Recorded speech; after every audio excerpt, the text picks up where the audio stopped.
And I'll be damned if I'm going to tell these young black children to come out here and respect people who left them struggling and left them in dire straits. I'll be damned if I'm going to tell your history any different than what it was. If you are a young black person today, for your own sakes, by God, find another black person who is like you. Drop dead serious about getting out of this hole you're in. And the both of you, you may not have much by yourselves. Put what you got together. If you are a black female, and I'm going to say this tonight because damn it, we got to talk survival.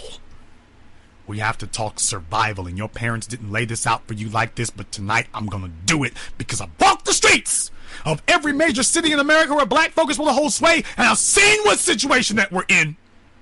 There is no salvation with your welfare and your food stamps. You can only get welfare and food stamps if you agree to the Faustian bargain of remaining poor. So you already had nothing, and you can get Section 8 and food stamps if you agree to remain with nothing and to pass nothing on to your children, and that's betrayal. If you are a black female, and I'm going to just say it like it damn well is tonight, find you a man who is about building something and do whatever you gotta do to stay close to him. Because that will probably be the last train leaving for you. That will probably be your last train out. So if you are a female out there today, is very few builders left. I suggest you do whatever you gotta do to be in that spot. I suggest you do that because your mama couldn't do it. An Asian family would never tell their daughter to get with a man who is some Lothario and talking a certain way. They want to see what he's building because they want to see what their daughter is going to be getting attached to, because that reflects on their family and their family's future. That's what they want. You can talk about white folk and their daughters all you want to. They tell their daughters to attach themselves to a ship that's going somewhere. And that's why you got all these white gals in the colleges, and they try to wrap their legs around the first black football player that looks like he's going somewhere. Because there's only a limited number of white men who are going somewhere available. And they're saying, you know what? I'm not going to be left without a chair when the music stops. That's not going to be me. I'm not going to sit here and have that happen to me. I'm not going to go through all that. That's not going to be my future. And she does what she got to do. And you can say whatever in the hell you want to, but Tiger Woods' wife walked off with what, 150 mil? She already had money, now she ain't never got to worry about it. You can say whatever you want to about them. And I have said it before, and I will say it again here tonight, and whoever don't like it, you just don't like it. I would rather see a black female be the side piece to a man who is going somewhere and doing that than to be the only female of a nigga that ain't building nothing. I would rather you be the side chick to a man who's getting something done and gonna build a better life for you than to be, quote, the main lady of a nigga that ain't got nothing to give you. You struggling and he's talking about, you know, you my baby.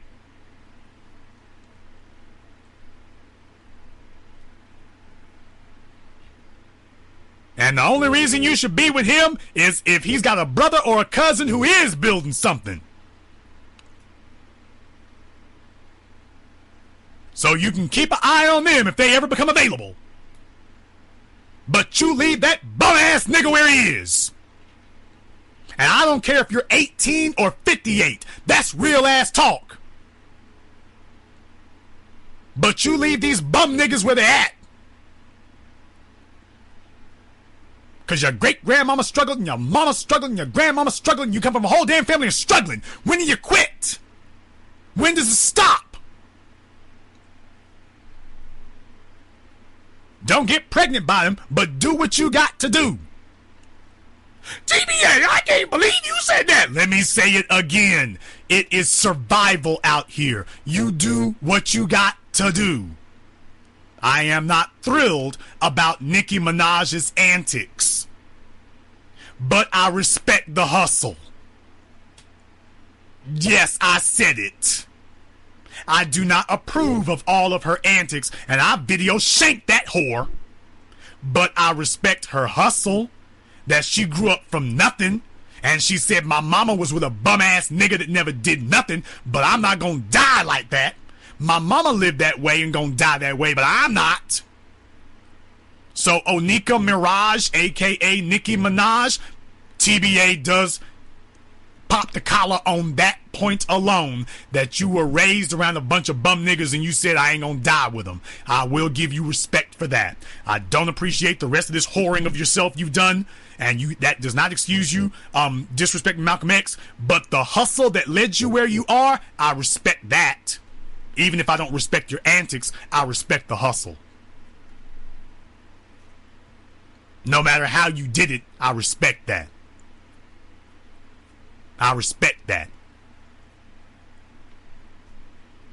Beyonce knows there's a lot of females out there walking around with knives in their backs because of Beyonce, or more importantly, because of her daddy.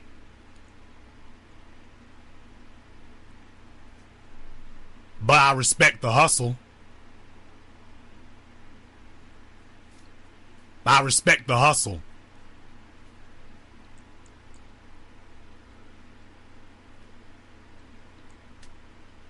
And we're raising our daughters to sit up here and fall in love with somebody, and meanwhile they, quote, falling in love with a Negro who's nothing but a fast-talking Lothario who's got her feeling things, but ain't building nothing for her, and we told her that what she feels is more important than what he's built. And that's a damn lie.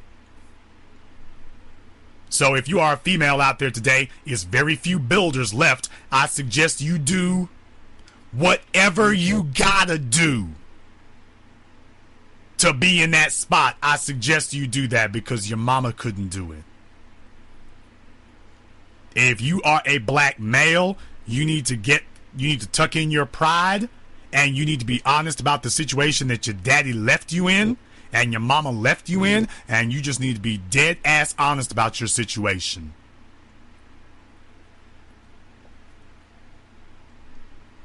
You just need to be dead ass honest about it and say, you know what? I'm only gonna deal with people who are actually making something pop off. I can't deal with that because I can't eat your damn good intentions.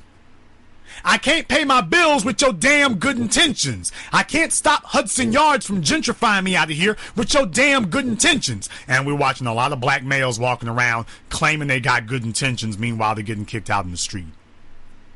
Don't you roll with a bunch of bum-ass niggas on a street corner. Don't you roll with them.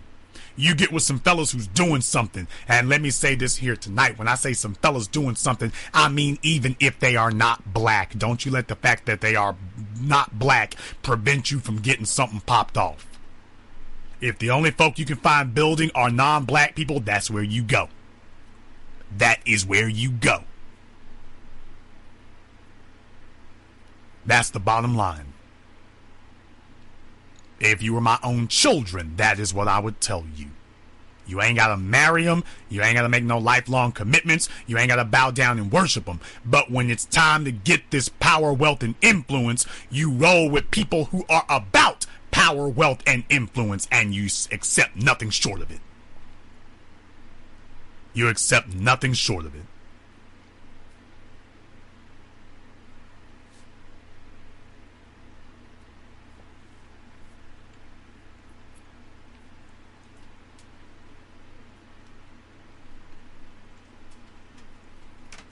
If you hear somebody who's talking like they got some sense, you're supposed to sit up here and act like you understand that. And we don't do that. We don't do that at all. We don't sit up here and explain to people exactly what they need. This conversation that I gave you that I'm giving you all tonight, that's the conversation that takes place in non-black homes.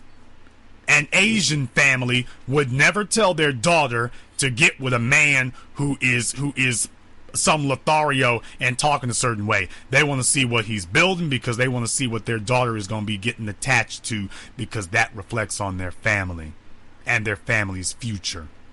That's what they want. You can talk about white folk and their daughters all you want to. They tell their daughters to attach themselves to a ship that's going somewhere. And that's why you got all these white gals in the colleges, and they try to wrap their legs around the first black football player that looks like he's going somewhere. Because there's only a limited number of white men who are going somewhere available. And they're saying, you know what? I'm not going to be left without a chair when the music stops. That's not going to be me. I'm not going to sit here and have that happen to me. I'm not going to go through all that. That's not going to be my future. And she does what she got to do. And you can say whatever in the hell you want to, but Tiger Woods' wife walked off with what, 150 mil? She already had money. Now she ain't never got to worry about it.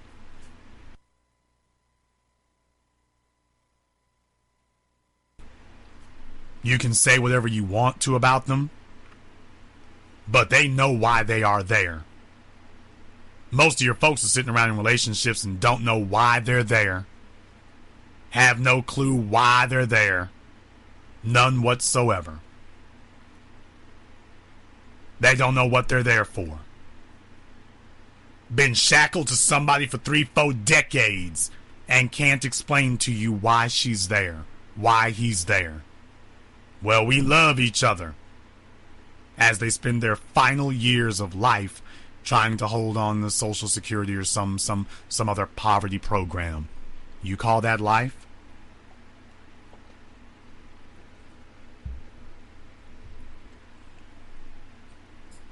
Why in the world? Y'all have heard me talk about these black football players, and they get with these white women and Michael Strahan and whatnot. And these women sit up here and take these niggas for 30, 40, 50, 60 million dollars. It's not like we didn't see it coming.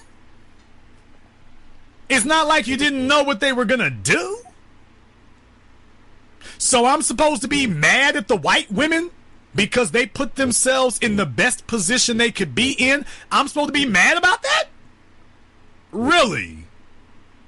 I'm supposed to be angry with her because she found some dumb Negro who was willing to give her all his money. And I'm supposed to be upset over that? We're watching Robert Griffith III right now. Oh, you ain't supposed to go there, TBA. Oh, I'm going to go there. I'm going to go there on the express train.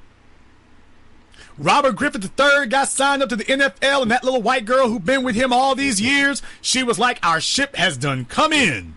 This Negro has done hurt his leg. It looks like his career is over before it even got started. And understand something, she's gonna cash out. The ride was not as long as she might have hoped it would be, but she's gonna cash out. Cause she wasn't beautiful, she wasn't ravishing, but she caught the best train leaving. You can say whatever you want to, she caught the best train leaving.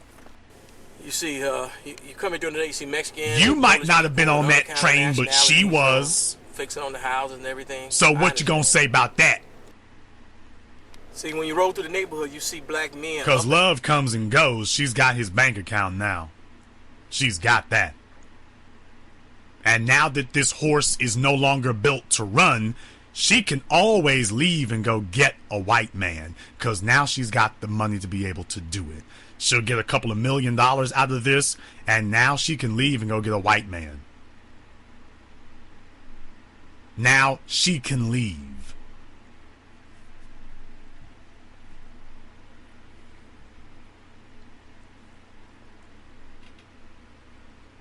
My only complaint about Mimi Faust is that she did not make more of the opportunities that she was given.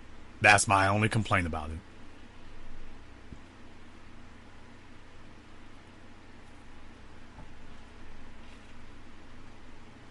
No, I'm not just sitting up here talking about this stuff. I'm not just sitting up here trying to talk about it one kind of way here. Some folks are going to sit up and say, TBA, what you saying is stone cold. You damn right, it's stone cold game. And that's just the bottom line. I would never in my life sit up here and tell my daughter to get with a man who's going to have her struggling. But daddy, he's got a good heart. His heart can't be that good because he doesn't care if his woman is struggling. So clearly, his heart is not that good.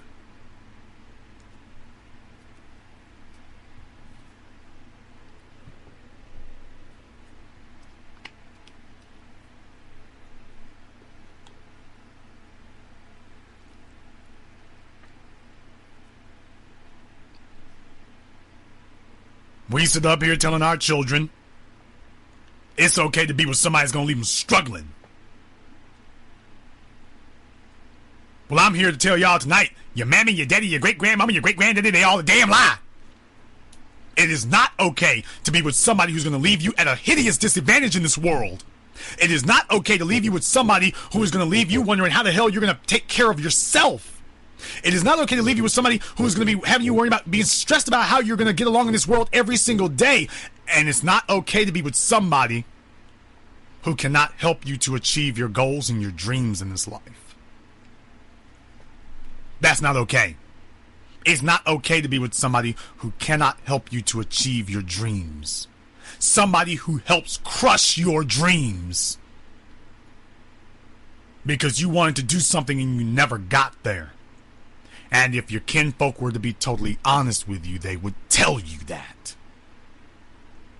But they are in denial of how they got in their position and in their predicament, and now they want to see you fail too because they are desperate to not have to face the reality of what they've done, or more importantly, what they didn't do. That they are willing to drag you down into that quagmire with them.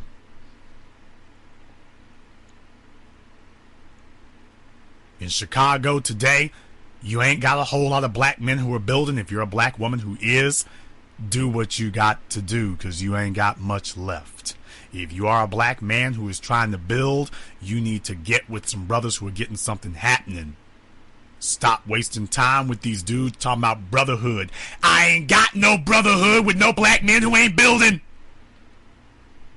I have no brotherhood with black men who are not building. I got none. None at all. Guess who I bump into? My man. If you're a black man who is year after year perpetually in the same disadvantaged state that you're always in, I ain't got no brotherhood with you. You and me can't be brothers. Because I ain't got no brothers who ain't builders. So you and me can't be. We just can't. There's no way. It's not going to happen. And I don't have any kinfolk who ain't building either, so you all need to watch your so-called family because those are the biggest threat to your success in this world. The people sitting next and closest to you are the people who will most be involved in tripping you up and stopping you. So first and foremost, you need to start vetting people and evaluating the people closest to you. And I don't care whether it's your mama and your daddy, if they are holding you back, get new locks on your doors. Change your number. Because you ain't got no family. You just have a bunch of leeches hanging off of you.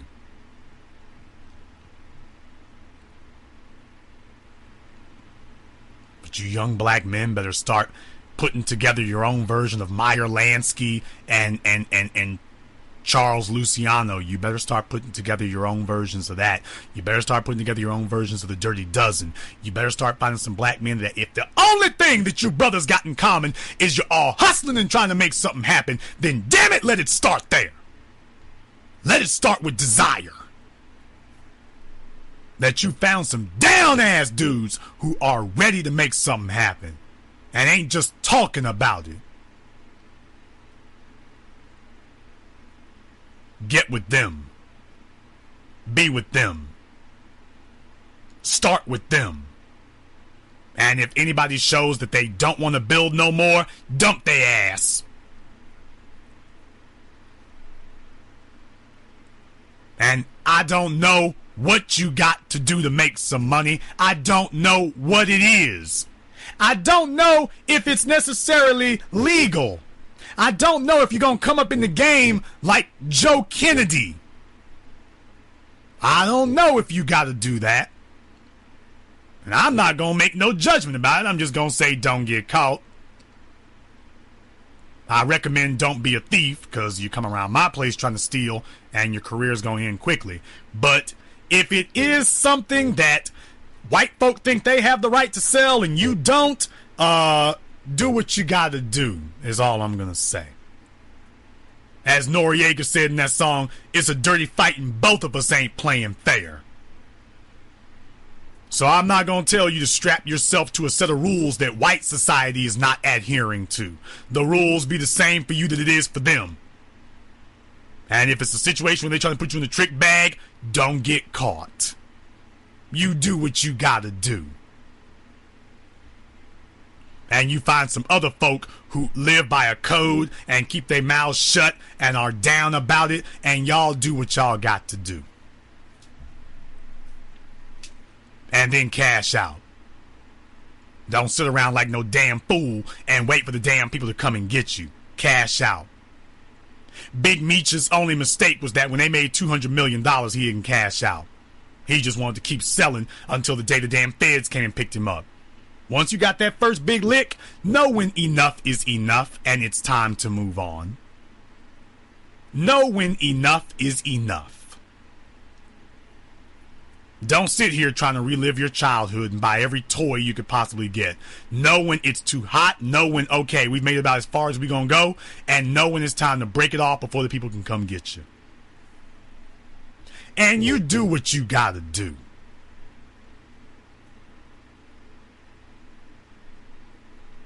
I'm not lacing you over game. I'm strapping you with it tonight.